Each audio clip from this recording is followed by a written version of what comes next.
Rabbi Tovia Singer, thank you for joining us. Right now, American Jewry is in shock.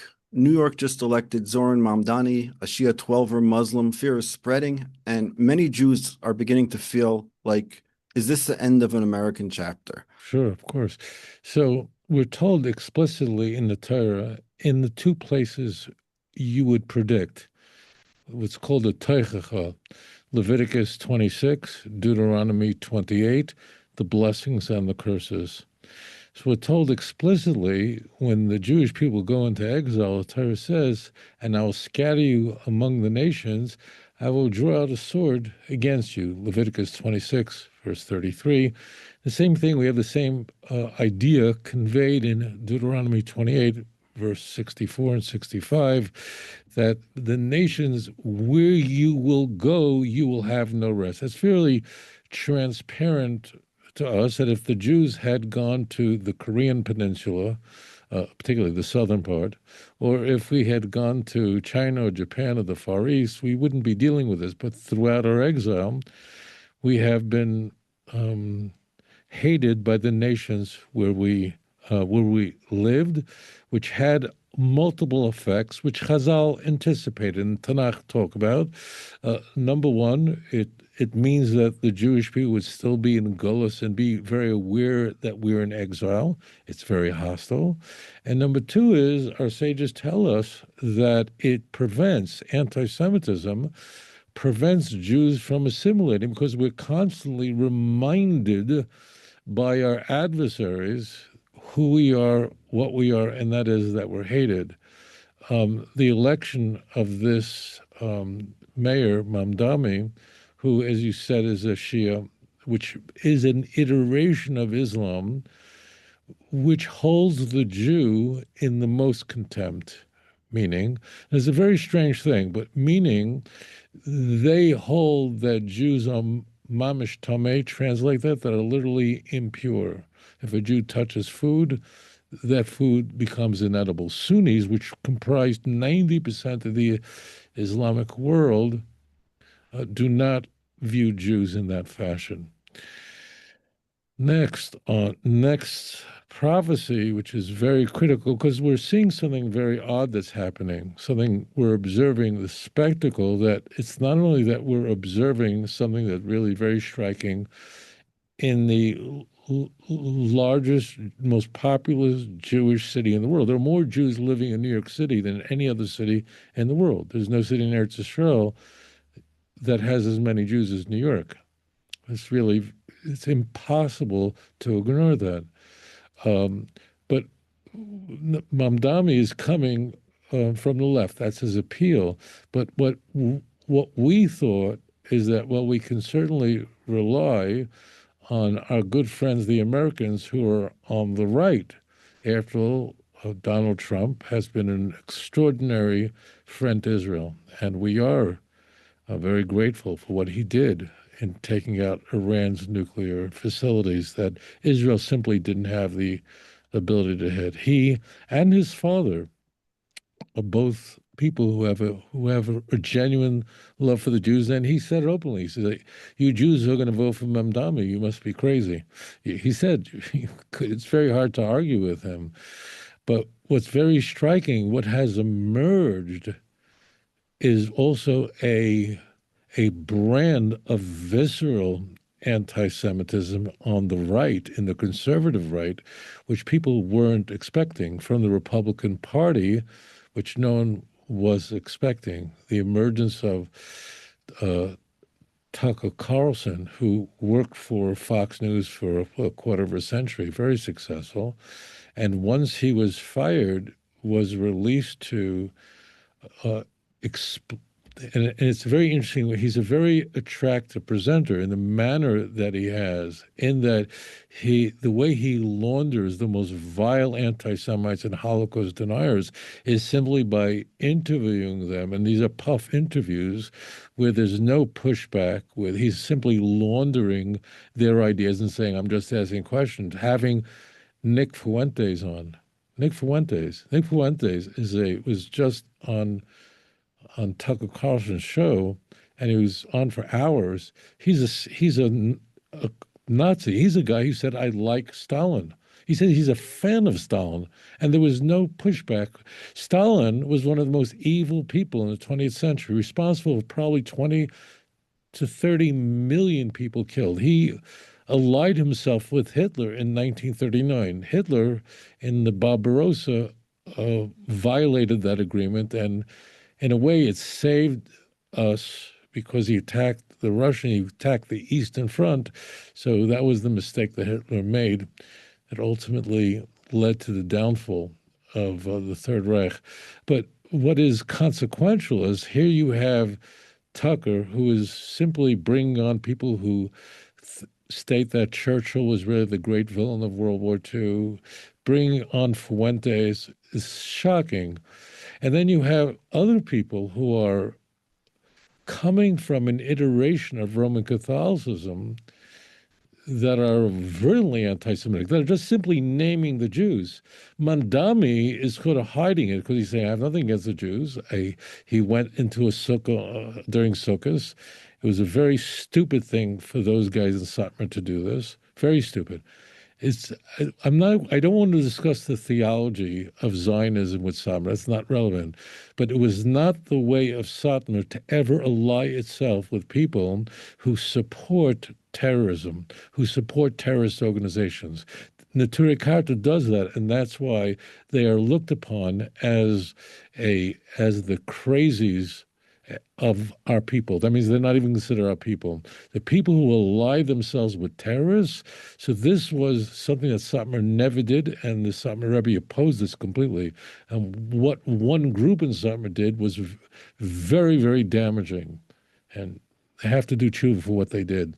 But the key point is that we're seeing this explosion. Yeah, we were talking about Candace Owens.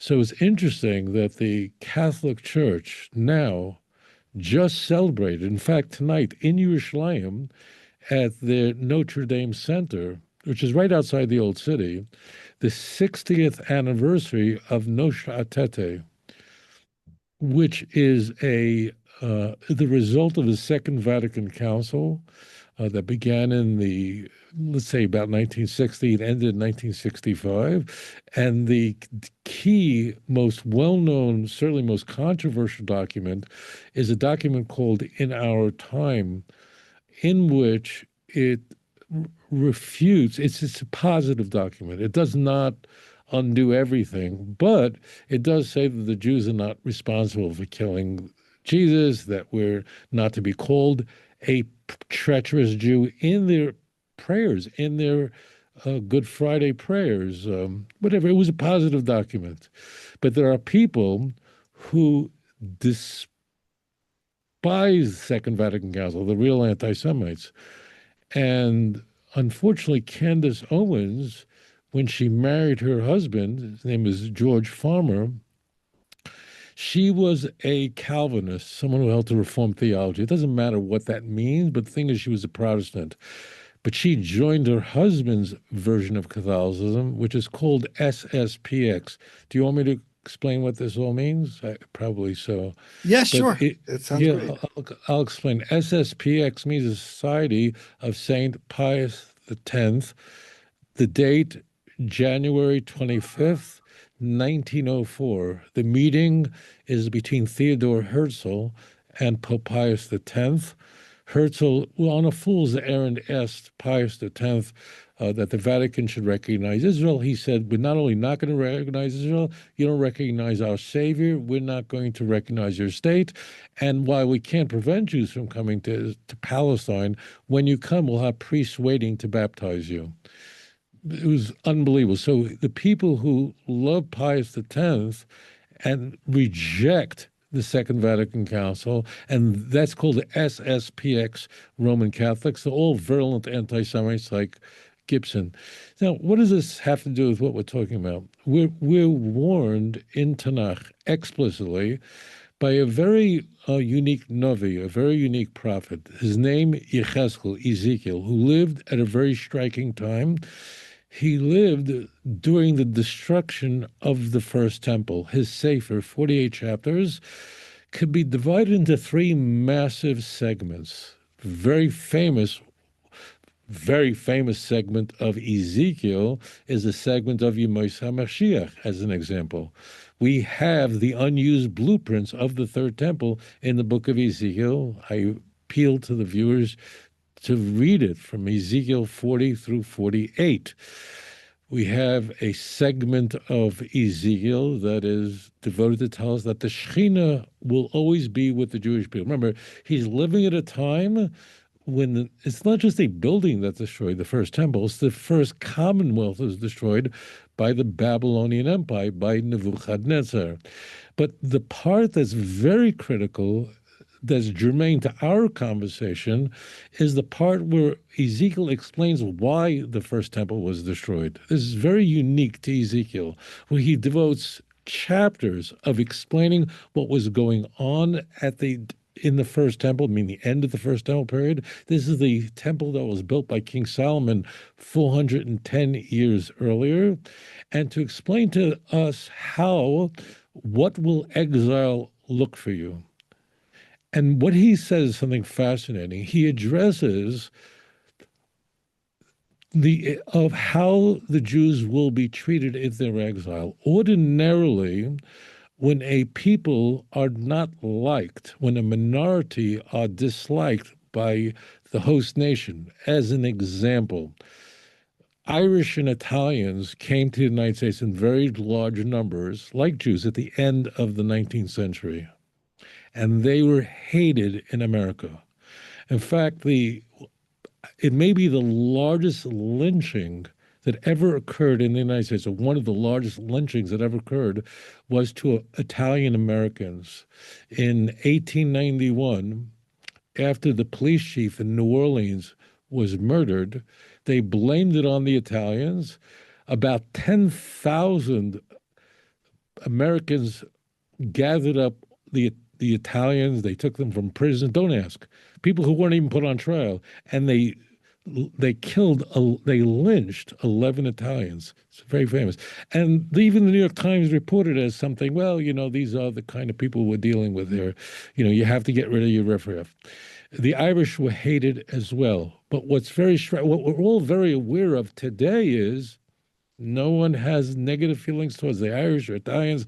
They proudly march in parades up Fifth Avenue on their, what happened? So what happened to the Irish and Italians is that they both, as an example, they participated in the American experiment. Civically, they contributed enormously, and they demonstrated to Americans that we're just like you. That's true. We have, different foods and a special culture and a special thing. That's all fascinating, but we're committed to the United States.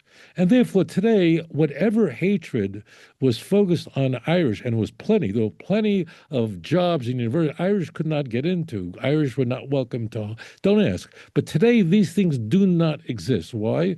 Because the dislike of the unlike recedes when the minority group behaves like the host. However, Yechezkel says this phenomenon does not apply to Klal Yisrael. It's a very important chapter. It's Ezekiel chapter 20, where Yechezkel addresses what your experience will be like for the Jew. And Yechezkel says, just remember this, as you remember, again, our time, Ezekiel is living during the Babylonian exile. He's living during the time of the destruction of the first temple, and the Jews are now going, 90% are going to Bavel, and 10% will wind up in North Africa. And he says to them, the words of Rambi of verse 32 through 34. He says, do not think for a moment. He says, let it not go up on your mind. He says that how will we escape persecution and exile? So this sociological phenomena we didn't just discover it. Everyone knew if you act like the host country, eventually persecution ends. He says, no, it'll be the reverse for you. Yechezkel says that if you will try this out, in the nations that you will be driven to, where you'll say, let us be like the other nations, Hashem says, then the fiercest kind of hatred will explode. And that's what he continued. Then I'm going to bring you out to the wilderness and you will face destruction. So and what is very striking, I remember I had to read Mein Kampf, written by Hitler Yamach Shemai in 1934 when he was in prison. And unfortunately, it's extremely readable. I mean, he wrote it in German. I read it in English a few times to prepare myself to write my books.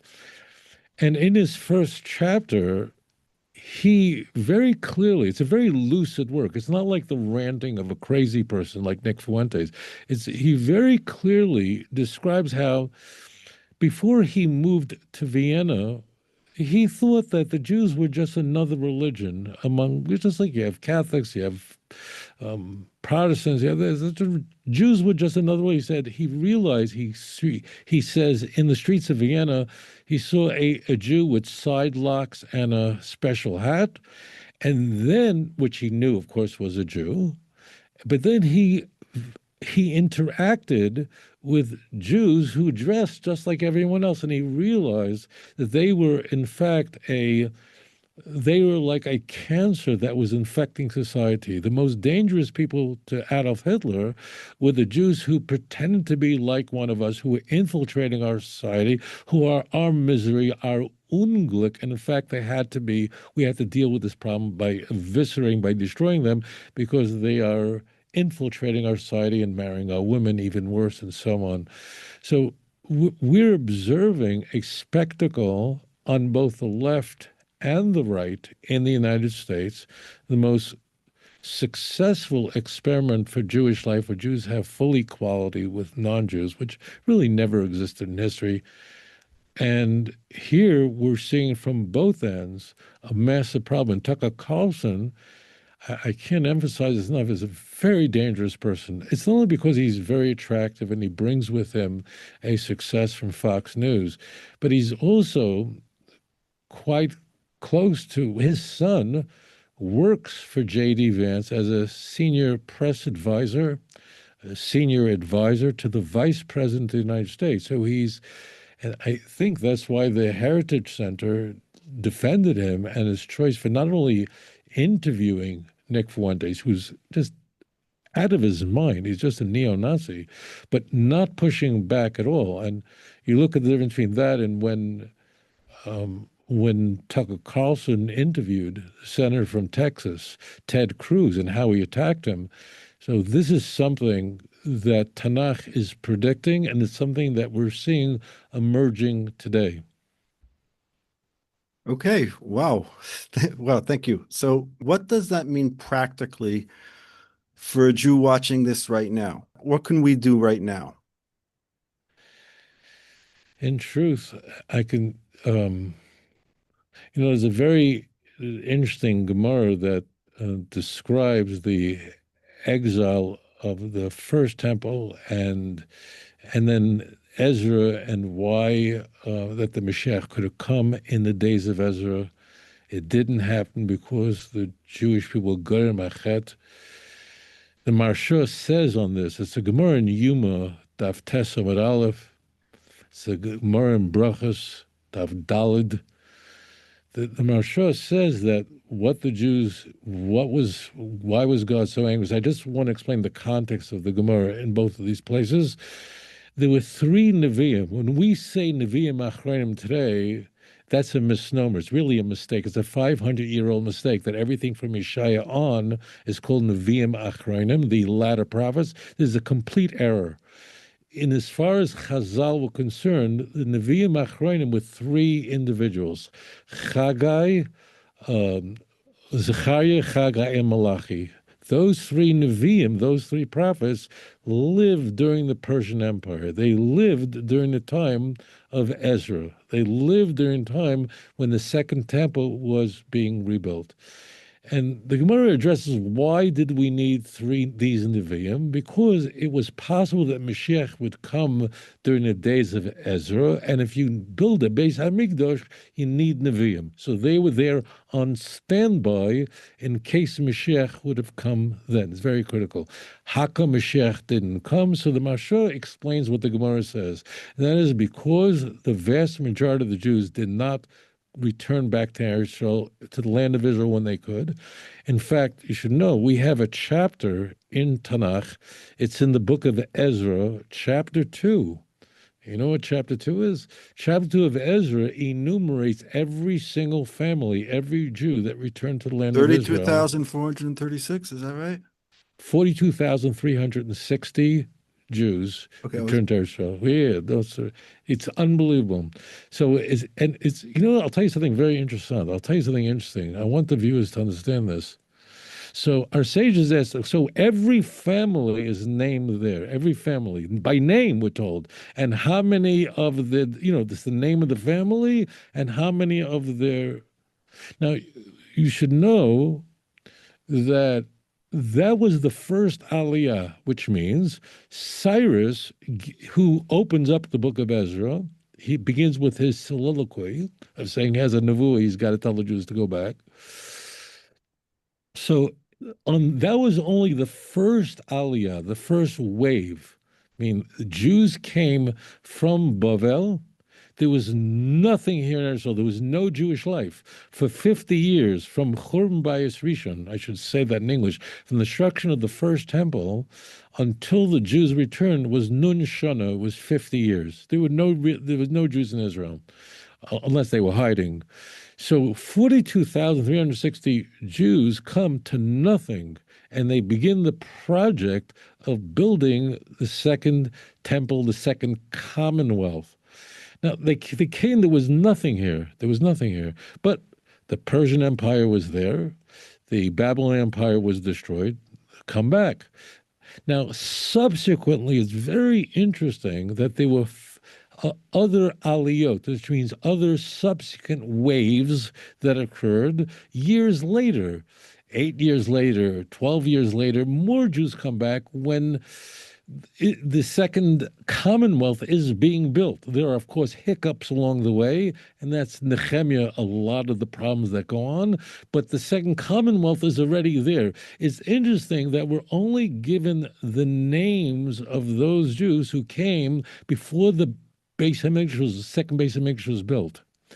And it's interesting that Chazal look at that in a way that the Jews who came, it's like comparing it to the Jews who will come after the Messiah comes, meaning we know from Tanach that all the Jews will return to the land of Israel in the days of Mashiach. Isaiah 43, verse 5 and 6 is an example, Ezekiel 37. But there will be a special status to the Jews who come before Mashiach comes. Very interesting. Now, the Zohar says that the Jews who come to Eretz Yisrael, before Mashiach comes, they're going to have wings. I don't know, and I'm not going to pretend to know what that means, but it's a special status if you came before Mashiach. So I just want to say to my brothers and sisters around the world, it's time to come home and to come now. And if you don't, then we have free will. We have Bechira Chavshi. So, but HaKadosh Baruch Hu, the Holy One, blessed be His name, will of course adjust what is occurring. And the Jews who live in Antwerp and the Jews who live in the 5 towns are very cognizant of what's occurring. And therefore, there's a movement. So HaKadosh Baruch Hu is pushing. That's the whole idea of Mashiach ben Yosef, which means pressure, and Jews are realizing that it's time to come back. So there's nothing I could say more importantly. I mean, before the Holocaust, but Hitler comes to power in 1933, there were many people, unfortunately, said, don't go to Palestine. It's dangerous. Palestine's going to go up in flames. I'm talking from the Jewish world. And Eretz Yisrael was the safe place to be during World War II. Rommel's tanks were destroyed. He wasn't able to proceed to Israel and carry out what Hajamin al-Husseini, Yimach Shemai, the Grand Mufti of Jerusalem, planned, that Hitler's armies would come to the land of Israel and kill all the Jews here. Even though there were swastikas, there were swastik flags with swastikas flying in Jerusalem where the Templars are, but the Jews were safe here in the land of Israel. So it's time for the Jews to come home. That's what's really going on. That you feel confident and comfortable, and the Republican Party, and this is where our friends are. To be very, very careful. And it's happening really in a way that's so transparent now. And it's coming from mainstream. from the Republican Party. And here we watch the Heritage Center, a think tank, come out and defend Tucker Carlson in a way that was really extraordinary. And my gratitude goes out to those Christians who are part of that think tank, who resigned, who are Christians, who said, we want nothing to do with this. But we need to know that the events that are occurring now, that are coming from the left and from the right, are a sign for the Jews that it's time to come back to Israel. Right now is the time. Thank you. There's something different about the anti-Semitism of today than even 50 years ago. And I'll explain that in Chutz La'aretz now, when there's anti-Semitism, first of all, it's the first time I remember a Muslim, 12er who's like the same religion as Iran, becoming, and interestingly enough, this morning on Wiki, it still said that he was a 12er. And then when I checked just before the meeting, I did not see that it had been taken down. So somebody made that change. And what does this really mean now that the Jews have a place to go? I know he took down the gates that were stopping people from making Aliyah. And the Medrash Eicha says that it was a big question, a taina on Klal Yisrael, that now that they can go make Aliyah, they could come for Aliyah L'Regel, and they didn't come. So that was much worse when they couldn't come, all the years we couldn't come. And now I think for the first time, we're really experiencing something anti-Semitism that we haven't never witnessed. I'm just wondering if you could just shed some light on what the difference today is. Thank you. Yeah, Zohar Mandani is a Shia Muslim. The center of Shia Islam is Iran. Iran has been the center of Shia Islam since the 16th century. And Shia Islam, there are no Shias here in Israel, none at all. There are in Lebanon, there are in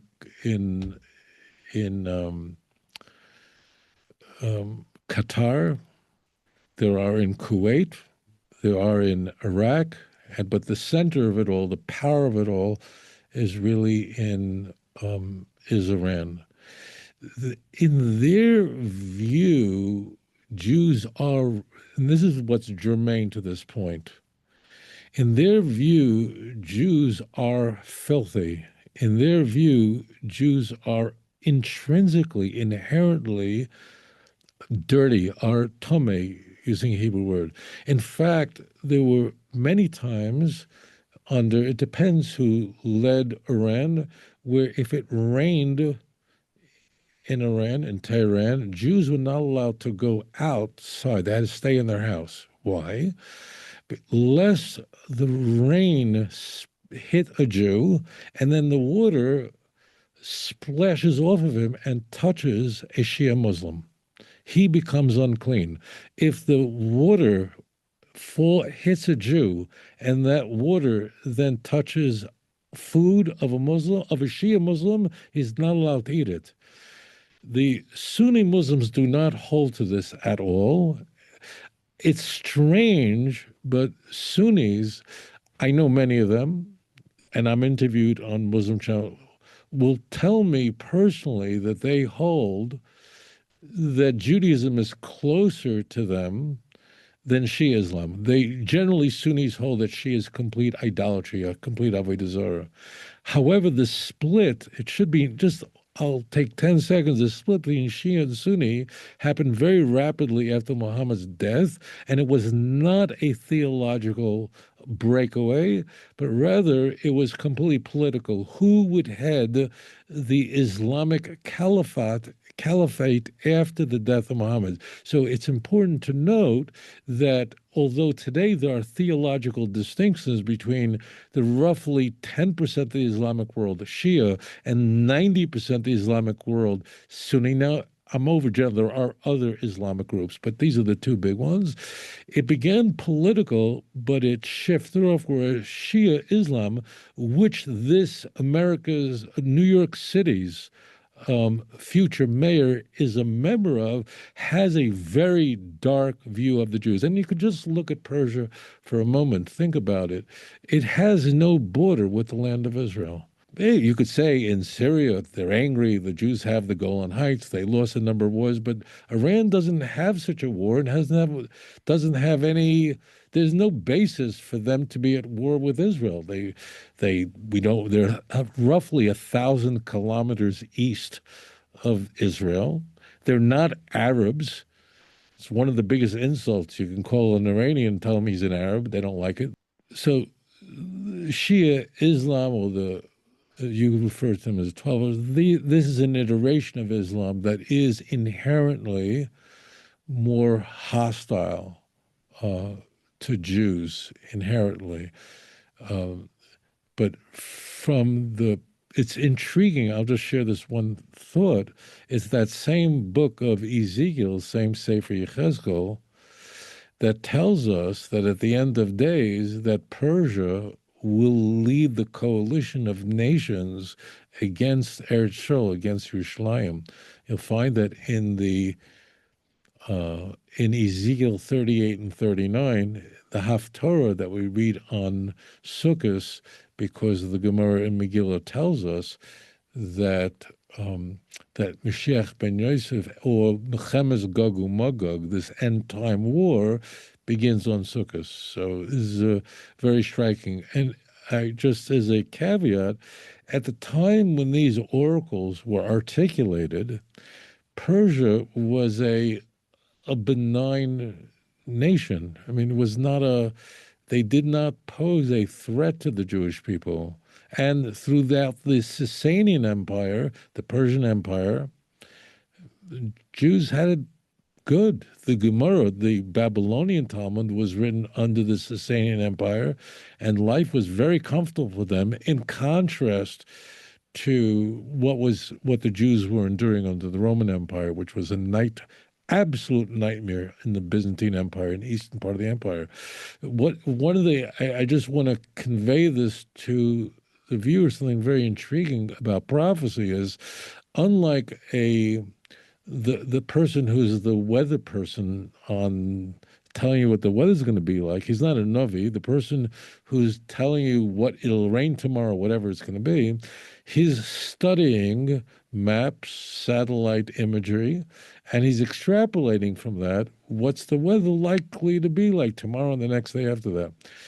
In Tanach and in Chazal, in the words and the oracles of our prophets and sages of blessed memory, there's nothing they could have been looking at the time and extrapolate that at the end of days we're going to face an implacable enemy for no apparent reason that's going to be the opponent of Israel, the land of Israel. There was nothing happening back then that would have implied this. And yet here we are with the enemy of our people, who we share no border with, who are not Yishmael, where Yishmael and Isaac had a tenuous relationship. They worked it out at the end of their lives when Yishmael gave Kadimus to Yitzchak in Genesis chapter 25, verse 9, and the Talmud tells us that Yishmael repented, and from there we infer that the Bnei Yishmael will turn back and join us and do tshuva, and we look forward to that. This does not apply to Persia, does not apply to Iran. So in my view, what we're seeing is we're getting hit from both sides, and as you said correctly, it's something that none of us have witnessed in our lifetimes. Appreciate you taking the time and joining us on this channel. Maybe you could lead us out with a prayer. Yeah, we're living in an extraordinary time. We are, I never had this conversation with you and you, the viewer, but I imagine that when we're in Eretz Yisrael, we wonder to ourselves aloud, why we and not our great-great-grandparents, who could not have imagined that we would live in such a remarkable moment in history. And HaKadosh Baruch Hu should lead us by his light to unify us as one nation with one heart, as the children of Israel had when they came to the land of Israel to rebuild the second temple. Now we're at the precipice of building the third commonwealth. As Amos, who was a great prophet, lived during the time of Isaiah, tells us at the end of his Sefer in chapter 9, verse 14 or 15, that once the Jews are restored back to the land of Israel, they will be planted and will never be uprooted again. We should be zecher to see the Gula Shalema, the true redemption, quickly in our time, where all the nations will speak Besafa Bruda, will speak in a pure speech, as Seifania describes, who lived here in Yerushalayim as well. So we look forward to that. Thank you so much for having me on. Thank you, Rabbi Singer. Shavua Tov, good Shabbos. Shabbos. You know, I did not record that section. I did, as it turns out.